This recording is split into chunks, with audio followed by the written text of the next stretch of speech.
you're gonna cut this. We're gonna do papiel. Papiel, I don't know what you call it, but we're gonna cut the fat. So I'm gonna see, cutting out the fats right here. All that. There you go. We're gonna cut this fat right here. There's little smalls. There you go. Chihuahua, ¿qué se llama qué? Chihuahua guajillo. Guajillo, porque está en nombre mexicano, pero nosotros le decimos chile guaque. Guaque. En Guatemala. Okay. Okay, de estos vamos a agarrar unas. Before you say anything. Okay. Consommé, how many you put in there? Una cucharada grande. Una cucharada grande. Can you show the spoon? Do you use? Acuérdate que como eso tiene... Dale segunda taza echaste ahí casi. No, hombre. ¿Le das en una taza? Un tercio de taza. Like, I'm talking about this. No. No, okay. Fue poco. So it was very little. So these three echaste, también echaste mojo, ¿va?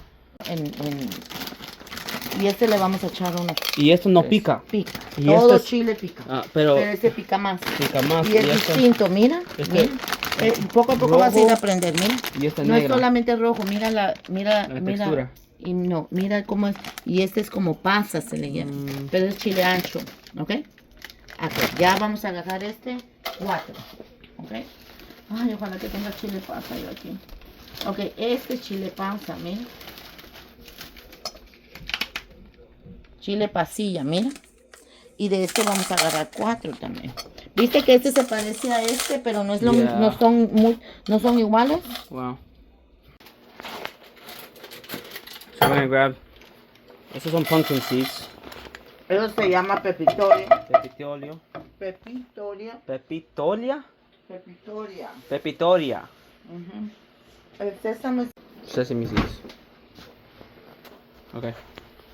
How much? Dale, eso yo.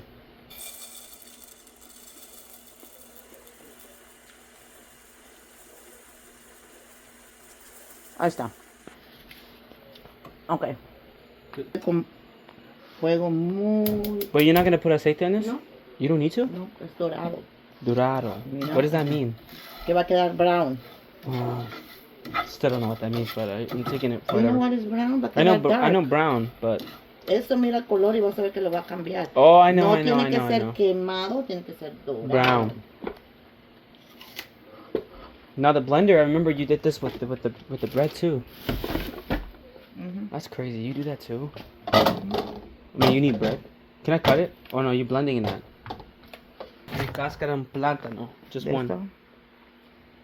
I never knew that. That's crazy. What? Sí, también lleva arroz, pero arroz quemado también. ¿Arroz quemado? Esos son los secretos. Who told you that? Mira. Esto se tiene que poner, esto se lava bien y se pone igual que aquello. Igual que el pan, igual que el... Oh, aquí brown. Ya, lo mismo. Pero ya que tenemos el air fryer, pongámoslo en el air fryer. ¿Junto con el tomate? No, el tomate va frito. Okay. Aunque yo lo estoy haciendo ahora frito. So we're gonna put that in there. No quemado, just brown. Put it for 10 minutes. Is that fine? Okay, Alright, gonna keep checking it. You have to keep moving what? Porque la zona tirarlo. You gonna throw it out? No. Make me plátanos. Así, okay. Igual los tomates en 4 nada más. Okay. De arroz, Das una taza y taza de arroz. Vas a poner media taza de arroz. Media. Okay. Media taza de arroz. By the way, this is how it came out. Where's the bowl? So there it is. See how that brown? That's how you want it. And it's very warm. It's hot, so you put water. Okay. That's it? Ellos tienen que salir del mismo color que el otro. Okay, same color as what we just did. This has to come out negro, not brown, like this. To peel these off, Sí, pero mira, you have to do another. What did you just do? Así, ¿ve? Entonces ya después vas agarrando cada uno y le vas quitando, mira, así se le va quitando más fácil la cáscara. And then she put one. What is that called again? I should forget it. Cinnamon. Just one half. That's the rice, and that is the I forget the name. Comienza con C. Canela. Canela, pero in English? Cinnamon. Cinnamon. Dude, why is that so hard to remember? Anyway, so we cut these. Ajo, garlic, and we cut these, which is cinnamon. Cinnamon. Oh my god. Esto es cebolla. Cebolla. Tiene que ser bueno. I'm kidding. It is onions. There we go. And then we took these out. So far, look at how that is. Looks really good. And then we still have the bananas ready. You think it is ready, Ma? No, tiene que estar negro. Oh, it has to be black? Alright. But this has to be like black, right? Okay, I got you. Como sofrito se llama esto. ¿Cómo se llama? Sofrito. It Sofrito. has to be soft. Ok, y de ahí le Chicken broth. agarras como media cup de esto. ¿Y esto? Cochino. Chicken. He's still eating the carne, right? Ok, esto, bájale el fuego. Esto lo tienes que, mira, esto lo tienes que abrir y sacarle las semillas que tiene adentro, mira. ¿Y esas semillas no van a andar ahí? No, porque esas son las que pican más. Oh, that's Mira. crazy. Yo antes se las ponía, pero... Y para que se suavice lo pones ahí. Okay. Okay, let me do it. Mira cómo está. Ok, Very entonces burnt. ahorita lo pones aquí.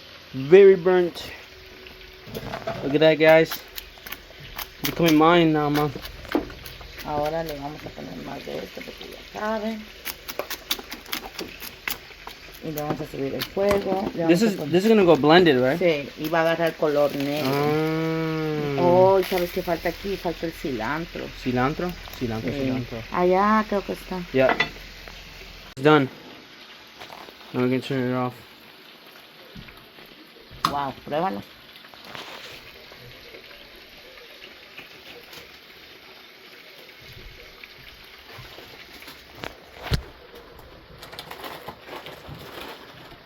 That tastes good. Yeah. ¿No te gustó? No, I said yeah, it tastes good. Okay, It's amazing. El otro ingrediente importante es este. Cilantro. That's just main one. Well, the last one. Y el cilantro tú lo vas a reconocer por el olor. Porque muchas personas lo confunden con el otro. I knew con el menta. Yeah. The mint is right there. Hierbabuena. Hierbabuena. Not that one, Mom. Tranquilo. We don't do that. Not anymore. No, I'm kidding. Yo nunca lo hice. A ver. Vamos a echarle un poquito aquí. Para que se vaya suavizando. Ok. Okay. You want me to do it? Sí. Y este lo vamos a poner. So this is typical Mayan food. This is amazing. Y Mama Julia did this, right? Ay, qué rico le salía. Yeah, I miss her cooking, man. She was really good. Yeah, me too. Because I said, if she lives, me pusiera a cocinar con ella. Aprender sus secretos. You did. So right here, what number is that? That's like 6. Uy, ¿qué tanto le pusiste? Te dije You solamente un exactly, dedo. I did. Un dedo. I did. Yeah. Ok. Okay. Y esta aquí tiene un botón, mira. Apáchaselo para entrar. Ok. It was already on, by the way. No, no está. Ahí está, ¿viste? It was. Ok, ahora le pones aquí. Look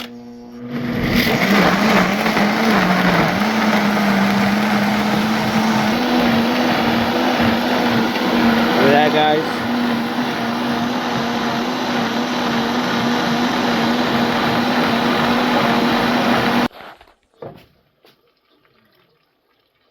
Good chat, wow. Échale un poquito más de agua. Alright.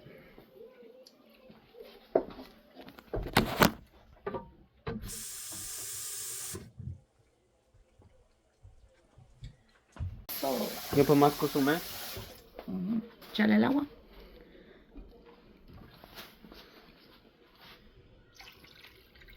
Pero sin miedo, hombre. Oh, I'm sorry. Ponle otro poco más de agua. Así ven. What is that called again? Esos son scallops. Scallops. Yeah. Nosotros le decimos cebollinas. Cebollinas. Mami. Tú vas a lavar todos los trastes. ¿Okay? Yeah. Mira, va. Entonces tú ahorita lo haces así. I already know how to cut onions. Para el arroz tiene que ser bien... Delgado. Sí. I know. You go after the lines, right? Yeah. Más pequeñas que la línea. Y no mucho. Vamos a hacer 2 tazas de arroz porque como va a ser para toda la familia. Ahí está, mira. Entonces ya lo sé. Se le echa tomate, pero como es para recado, no vamos a hacer con tomate. El arroz.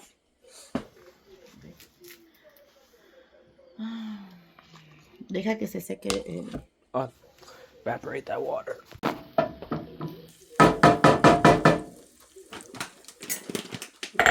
Y una taza, I remember. Cualquiera que sea tu medida, la misma medida que pones de una de arroz son 2 de agua. No hay pérdida. Ok. Vamos a poner half porque no va a caber ahí. That's fire. Okay. Alright, that's good. Así Oh, that's what that is. Esa es la posa también en la sopa, ¿no? Mira, eso compré esa es para mía, la mira. sopa. Ya, no importa. No tiene que ser perfecto. Algunos lo que hacen es que no lo pelan. Así lo cocen. Ew. Y ya cuando tú te lo estás comiendo, lo pelas. Otra manera de cortarlo es así, mira.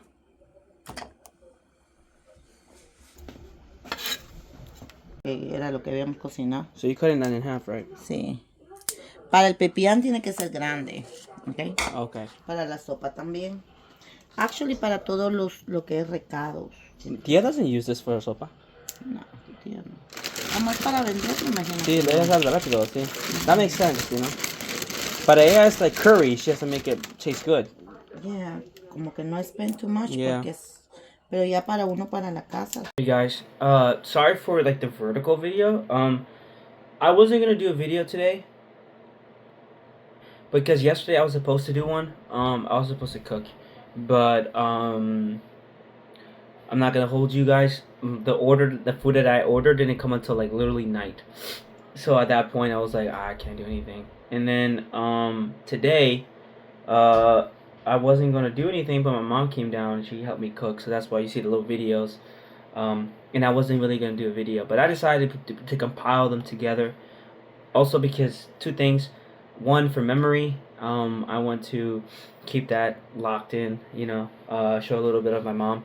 And also, I do want to talk about a little bit of, like, I lost my train of thought. I guess, like, share like more like my new routine. I'm trying to do my new habits, you know. I'm trying to learn more. Again, I'm trying to do these things because I have the faith, you know, I have that, but now there's the obedience, you know. And I think we forget about that, where we believe everything is fine. I mean, they are, but also you have to, because, you know, not everything's going to be like that, you know. Life doesn't let you do that, and unfortunately. But the cool part is we're all in this together. I think that's what we forget. And 2, there's obedience to the faith, and you have to follow obedience. And I wrote something here in Joshua, I believe is Joshua chapter 23, 9, something like that. And it says something about love the Lord your God with all your heart. I already forgot. I'm so sorry. It's late, but okay. Walk in obedience to Him and keep His commands. And what is His commands? His first greatest command is love. Well, first is love God with all your heart, right? But this is my first greatest command, right? Second is, this was in Matthew chapter 22. If you don't know that, it is 37 through 38. And again, Joshua in this chapter, he is saying, love the Lord with all your heart, mind, and soul. Walk in obedience to His commands. I know I just paraphrased it and probably chopped it up, but if you go right into Matthew, what is that command? Is to love the Lord, and then the second command. That's first greatest command. Second command is love your neighbor as you love yourself, right? And this is the part where my faith really kind of, it's hard because sometimes I struggle with these things. I struggle with trying to understand my life, trying to understand where I'm at, where I'm going. And again, we got to put faith into action. And the action is obedience. We have to have obedience and walk with Him. Even if our faith is not 100% certain sometimes. And that's what I'm currently going through right now. I'm not currently, my faith is there, but I feel like it's not strong enough. But now the obedience comes in. I already know the truth. I already know that God is real. I already know that God is with me. And I already know that Jesus was crucified on the cross for my sins. And I was reading this chapter. Hopefully I don't botch it. John chapter 5:24. He says, I assure you, anyone who hears my word and believes Him who has sent me has eternal life and will not come under judgment, but will pass from death to life. So that's one. And then second, for the wages of sin is death, but the gift of God is eternal life through Christ Jesus. I know that one. I think that's Romans chapter 6:23. And if we believe the word, we believe that we're saved, we believe that we have this, we believe that we rely on Jesus. Now the faith comes because all these things are first off, you can't please the Lord without your faith, right? So these things are required, and also we have the ability, so don't think we don't. And sometimes I feel like for me, I have to find more evidence. I have to find more structure. I have to find all these things, but it's not building anything in me because there's no foundation. The foundation is Jesus, but there's no building blocks on top of that. There's nothing to rest on that. There's nothing no support. You know what I mean? Like a roof. To keep all that information, and I already have the foundation. Now I have to build my walls. I have to build my house. I have to build that. So. And now that's all really obedience, working into it, and it's not easy. I know that, but obedience, I think it's a very key element. And obedience, I don't want to match with it with works. Works is very important. I'm not saying it's not. It's very important. But the obedience, sometimes people forget. You put works before faith, and then I feel like we have to attach obedience to the faith, and the works naturally come through. And even if you feel like you're not 100% there. So I also got some arguments. I was researching and writing some stuff, but arguments for atheists and evolutionists. I was reading a lot of these books. So this is God and Stephen Hawking. This is from John C. Lennox, one of my favorite apologetics. I believe he's apologetics. I'm not sure. And then I was also reading Reasonable Faith by William Lane Craig. I always get that messed up. Then I looked at this book, which is sort of my favorite now, which is really good. So it's called Visual Guide to Biblical Apologetics. I'm a visual learner, so this is an easy structure. You're gonna see it's a really easy structure. Makes you really understand. So I wrote a lot, and here's one of the things that I find very interesting. How did life arise from non-living material or causes? So far, even Stephen Hawking had to come to a conclusion, and I wrote it down here, that the universe had a beginning. So that means it had a cause. That means, cause and effect. So we have to figure out, they have to figure out, right, if they're going to keep that same energy about the universe not having a beginning, or at least having a beginning is more accidental, is a cause, and what is that cause? They have to do that discover. We can say God put that there, but they have to come up with some sort of reasoning. And what I liked about this book, it talks about Stephen Hawking's book, and he says a theory of everything is that a theory that unified and the four foundation forces of nature and the strong and the weak nuclear forces and gravity, we would know the mind of God. So it's sort of becoming selfish again. It's we have to know who is God. We have to somehow come a conclusion. We can measure Him. We can see His elements. We can see what He is. And I go why we need to know that, right? And what makes us in the position where we have the authority to know what God is? So it's kind of sort of like this prideful thinking sometimes, and it goes right back to my mind where I have to be okay with the fact that I'm not going to know everything. I'm already okay with the fact that I'm not going to know everything around the world. I'm not going to know anything what's happening in the future, what's happening all over the world. I'm going to die one day. I'm not going to get to know all of the information that's going to be disproved and approved. I'm not. That's good. But I also have to be okay with the fact that God works in different ways, not just the way I want. And this is in Philippians chapter 4, verse 7, where he says, peace, the peace of God, which transcends all understanding. All right, but will guard your hearts, and your minds in Christ Jesus. So we have to make peace with that, and I think that is a very thing that I like. You don't understand it. That's a hard thing. That's where faith comes in. It's hard for me, It's hard to wrap my head around that because, mind you, we live in the physical world. We live in this world where there's suffering. We live in this world where we don't have what we want. We live in this world where the good always comes punished.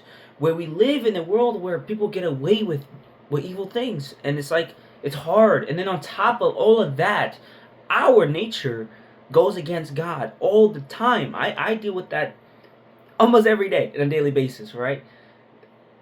It's always, I feel like I'm deconstructing my faith all the time. I'm always trying to understand what God is, And that's ultimately where I have to come to an agreement where I'm not going to know. And I have to be okay with that. And here's another one. How can chance cause anything? I mean, right? So, what I like about miracles, they like to say, why do you believe in miracles? And why do you believe in chance? Chance is sort of a miracle thing. How did chance cause all of this? There has to be, if we're so, again, we want to know everything, then why we just assume that it just a cause thing just happened, but you over here trying to label what God should and ought to be, and you yourselves are not putting yourself accountable in that position either. So that's a very interesting thing. And then the third one is here, where in nature or in any human experience do we observe life or arising from non-living causes? You can't. No life can produce from non-life. That's a fact. There's just no evidence to that. And I mean, I haven't seen that. I mean, if that was possible, then we'd be zombies. I mean, that'd be an interesting thing. And we're talking about nature here. And that's a very difficult thing. If non-living, right? So yeah. And then we have 4. How does something, living or non-living, arise from nothing? There it is. And I think this is the problem with evolutionists or atheists, because if it's not living, then again, going back to morality. The morality is just opinions, and opinions are not facts. Therefore, I believe whatever I want to choose, and you believe whatever you want to choose. But what if what you believe does not, doesn't go with me? And then we have a conundrum. And then the second also can be where how can we justify anything? So it kind of devalues human nature, humanity itself. And then at this point, whatever pleasures is good for you, but there's nothing that goes against your consciousness, because your consciousness is just opinions, and it's just molecules, right? Just cells combining with cells, right? So at that point, it don't matter. So, you know what I mean? But yeah, we can go on, but I'm not gonna go as much because I think that's good enough. I think, if you want to hear more, I'll give you some more. But before I go, I do want to know. Well, I want to say thank you for the comments. Some people tell me you should fast because I'm dealing with anxiety, right? And the reason why I'm dealing with it, I already explained it a little bit on my others.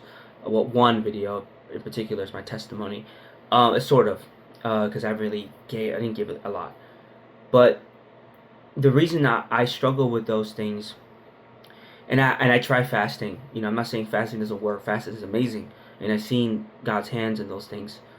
But I feel like sometimes, for me, and I think this is personal, where I feel like it's not gonna work. And what if it doesn't work? And it's constant, just a mess in my head, right? So when I pray, that's when I really feel the love of God. That's when I really feel like the noise is gone, and I feel that my heart is right in tune with God, and I feel everything, it's clear to me, it makes sense to me. And my devotion, I wish it was like that continuously, you know. And it's like you're being purified, it's like you're being sanctified, right? And but then, you know, you step out at your prayer section, whatever, and then you get hit with another wind of whatever obstacles are hit your way. So for me, I want God to change me, to change my mind, and also to change my heart, you know. And it's hard for me because sometimes I have to wait, right? So, but for the meantime, it doesn't mean I have to stay the way I am. No, I need to change certain things, certain attitudes, certain habits, certain mindset that I fall into, that because of certain things around me, and I can easily, you know, change. And I can't blame the circumstances. I just can't do that no more. I used to do that a lot, all the time, but it doesn't work that way. You know, you can't get away with that.